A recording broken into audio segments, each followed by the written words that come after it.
everybody, it's Denise Krebs here, hashtag DNA Detective from the Code of You, and it is coffee break time.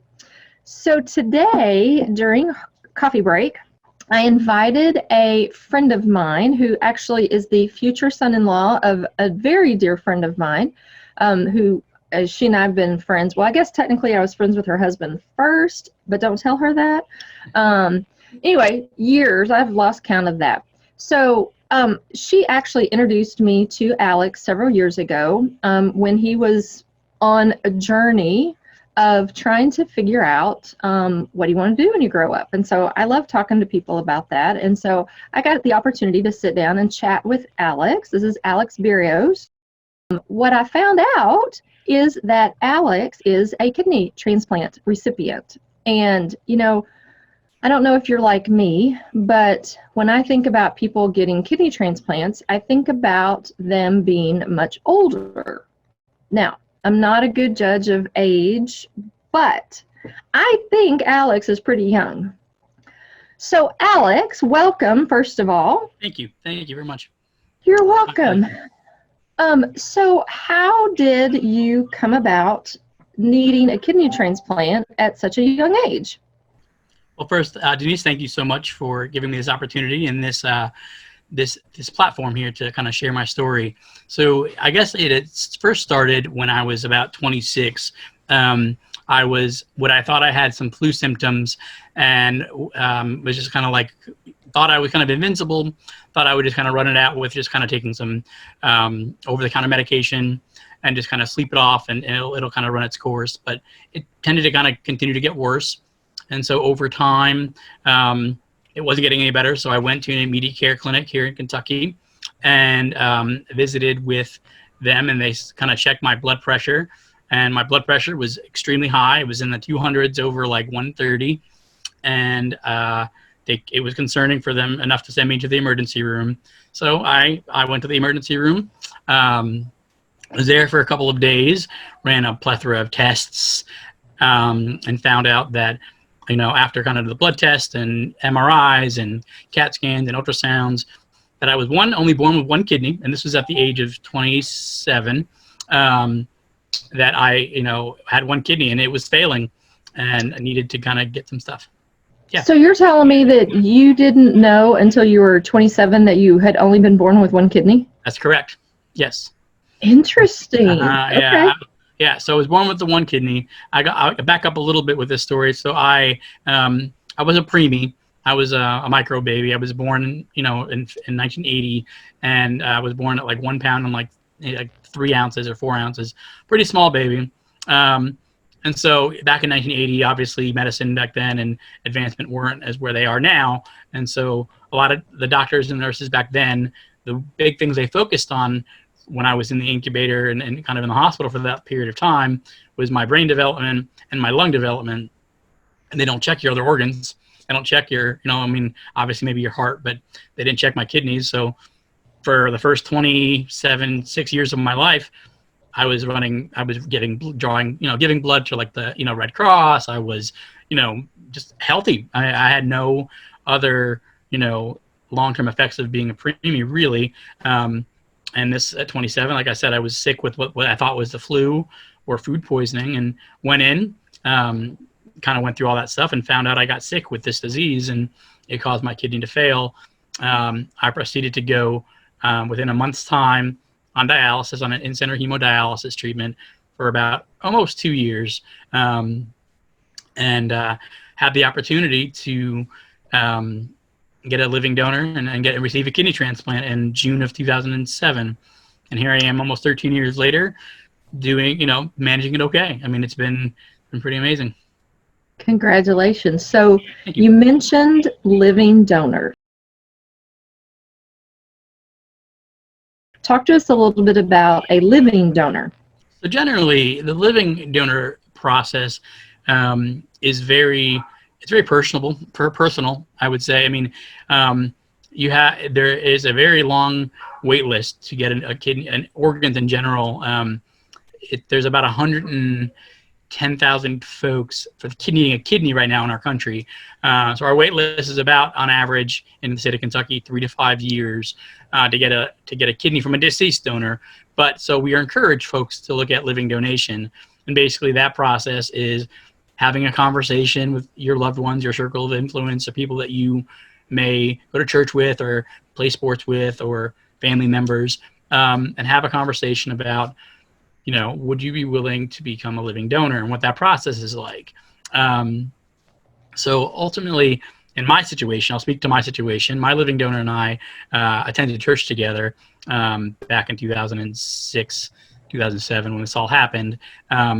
And my partner and I at the time, we decided to talk to our congregation, have that conversation with them, saying that, I had been, was newly diagnosed with this disease, and would anybody be willing to test to be there? My family, a little backstory, my family is back in the Northeast. I have some family in the South, family all over, and then most of my partner's family at the time was in Eastern Kentucky. So there was really not anybody close to be able to donate in our respective families. So we reached out to our church, and the lady who was sitting behind us in the pew behind me kind of stopped us and said, if you're, I'm interested in doing this for you. And I didn't know her that well. And we didn't know ultimately how to say yes to that gift. I mean, it's very humbling, and, it's a second chance at life. And so when you look at, living donation, and you look at what that provides for folks and what it provided for me, I was able to become a father. I am a father to 2 wonderful children, a 9-year-old and a 4-year-old, and they're both just simply my world. And it's been amazing. If I hadn't had that opportunity to get this second gift of life from with a kidney transplant, I mean, who knows what would have happened. So let me go back a little bit more. So the living donor program and how they go about it, generally speaking, if somebody is interested in wanting to become a living donor, they could call, they can altruistically give an organ, and just kind of start a chain and kind of say to a center in their respective state, call them up and say, I'd like to give an organ. And then the transplant center coordinator and them would talk with them and kind of do a bunch of lab work, blood work, check their family history, and make sure that they're fit as a fiddle to be able to do that, because it's considered an elective surgery.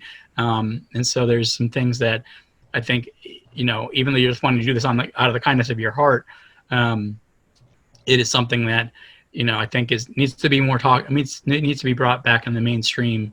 And I'm a big advocate for that. And I think it's important to really, if you're interested in wanting to become a living donor, you can always reach out to me. You can always reach out to, you can call your local transplant center in your state, or wherever this is coming from in Kentucky, wherever you are, and have that conversation with those folks and that team of people, and start that process, and they'll walk you through it. And it's a process, so it's something you need to kind of know as you get ahead into it. But it's a pretty amazing gift. Not only obviously for the recipient, but from what I've heard from other living donors, they say it's a gift for themselves too, and it's something that they enjoy doing as well.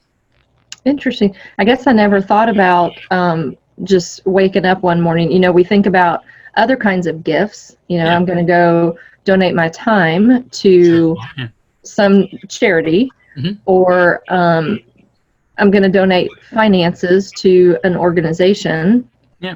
I'm going to donate my car or clothes or stuff that's left in the house. But I don't know that anybody really thinks about, wakes up one morning and says, hey, today I think I'm going to go donate a kidney, because we have 2 of them. Right. And so you're saying that even if I just woke up one day and decided, I think today I'm going to go donate a kidney, what is the percentage likelihood that my person, my whatever they look for in me, I know it's blood type is one thing that I know they look at. Yes. But what's the likelihood that I could be a match with somebody just randomly on the list? It's pretty high. I mean, there are several programs out there within the transplant centers that they'll take, if you're healthy enough and you have a blood type that's common enough that needs to be used, and I wish I can remember those blood types, which one is the most important or the most commonly needed. I can never remember that. that's something that I need to look up. But I mean, it's something that I think ultimately, as an altruistic donor, you're going to be you're a dime a dozen, right? So they really want your folks. So the percentage of you getting it to donate to somebody anywhere is pretty high. You're going to match. Now, if you know somebody who you wanted to, donate to, that's another process too. Like you can specifically say, I want to donate to John Doe, and then we can do that process. But if you altruistically just want to give a kidney to anybody, there's programs out there. And again, altruistic donors are the ones that like can start chains where somebody can be in Kentucky and who's altruistically giving in Lexington, for example, and give it to somebody who's in Florida, and then that person in Florida can give it to somebody who's in Philadelphia. I mean, there have been chains, and there's stories out there of people who, all because one person wanted to give it without, just to a random stranger.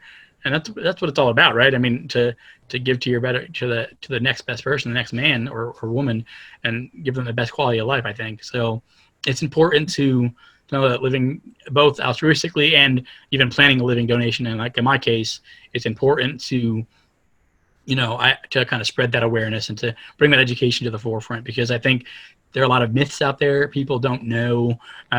People are like, well, what if I need it? And that's rightfully so. I mean, you can have that conversation with that team. You can say you're curious and you want to start the process, and you can always step back and say, maybe not. Maybe I want to wait. Maybe there's family history of an autoimmune disorder. Maybe I have a child who, has had some problems. I mean, there's all kinds of factors, of course. But I think it's something that I think needs to be put into the mainstream in our media, in our literature, in our newspapers. I think we see a lot about all the other diseases that are out there. I'm not trying to dismiss the chronic conditions of cancer and seizure disorders and chronic heart failure. All those things are important too. For whatever reason, I feel like kidney disease, people kind of fall on they have dialysis, they're going to be fine, when they don't. That might be a whole nother conversation for us, Denise, honestly, about just kind of, what dialysis is like, the quality of life. I mean, yes, you have a life, but is your quality of life, good enough? That's debatable. It depends on the person, of course. Right. And I think the other thing that probably most people think about is, if I donate one of my kidneys, yes, I have another one, but what happens if the other one fails? Mm-hmm. And so it's I don't want to say a hoarder mentality, Sure. But I don't know, I guess just a thought process that people have to go through. And I don't know if you know the answer to this, but is there any kind of data or statistics on what percentage of population have a kidney that fails for some reason? So if I have two and I donate one of them, mm-hmm. What's my risk that the remaining one will fail? I don't know the percentage, but all the doctors I talk to tell me it's because those doctors, it's so rare. It's very, very, very rare that it happens. I mean, a doctor and a surgeon who they're going to do this surgery, they're going to make sure you're as healthy as you can be. So there's not going to be anything. They're not going to take you with any chance that other kidney is going to fail. In the event it does fail, you as the donor jump right to the list, top of the list, as an incentive to be able to get your own kidney. So that's interesting. I mean, I think there's something that's good about that. I think that if you're willing to become a living donor, and then by chance 10 years down the road your kidney fails, you go back up on the list because you get that special incentive having just donated one. Mm-hmm. But it's very rare. Yeah. So last two questions. Sure. And one of them is, if somebody finds that they're listening to this and they want to just out of curiosity say, can I am I a viable donor? The only thing they need to do is reach out to the local organ donor. Mm-hmm. I mean, I know here in Kentucky we've got CODA. Mm-hmm. That's our organ procurement organization.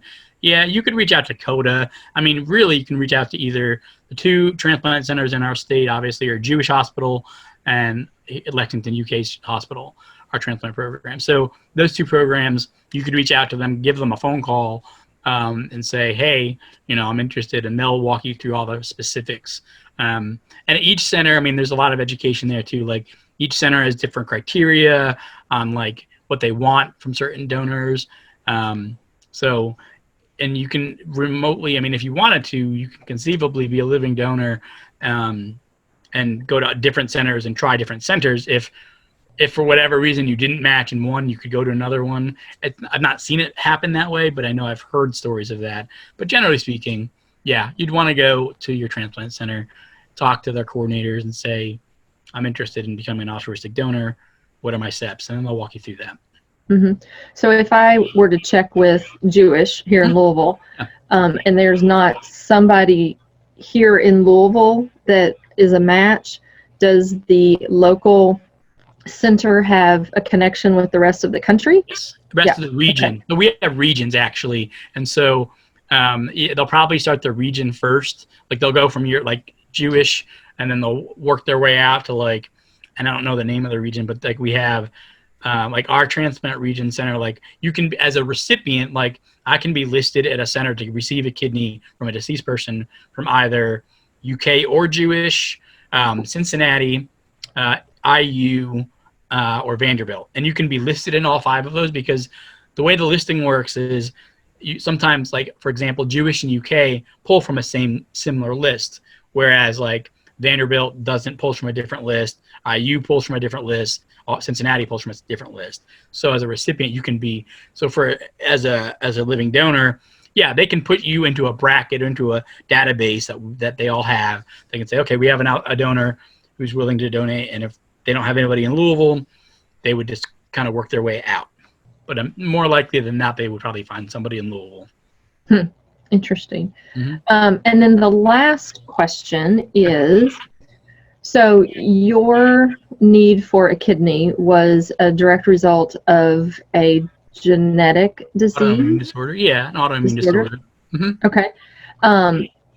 So what are, in the last couple of seconds here, what are some tips that you would say, because now Alex works with individuals who are in the transplant process. That was his kind of desire and his passion, obviously, because of his own journey.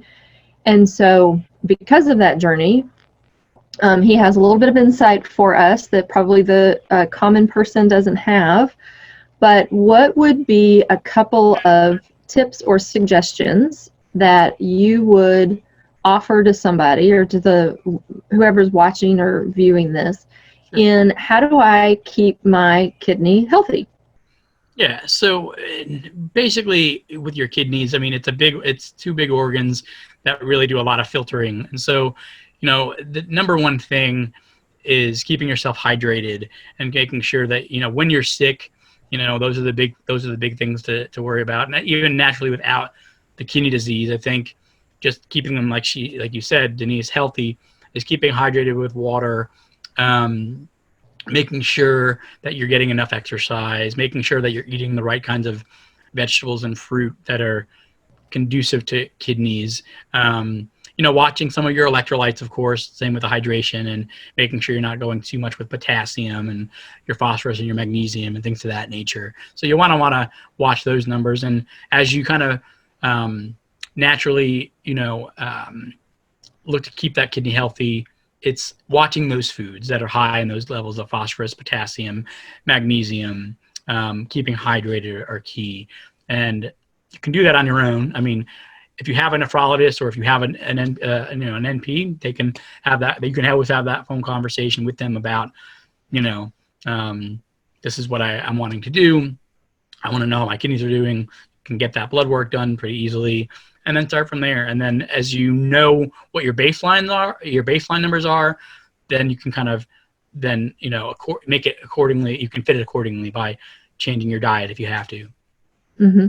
And so Alex and I were talking last week when we were kind of talking about doing this, is doing a much more in-depth video along with a colleague of mine who's a doctor, to talk about, how do you know your numbers? What's your number for your kidney function lab work?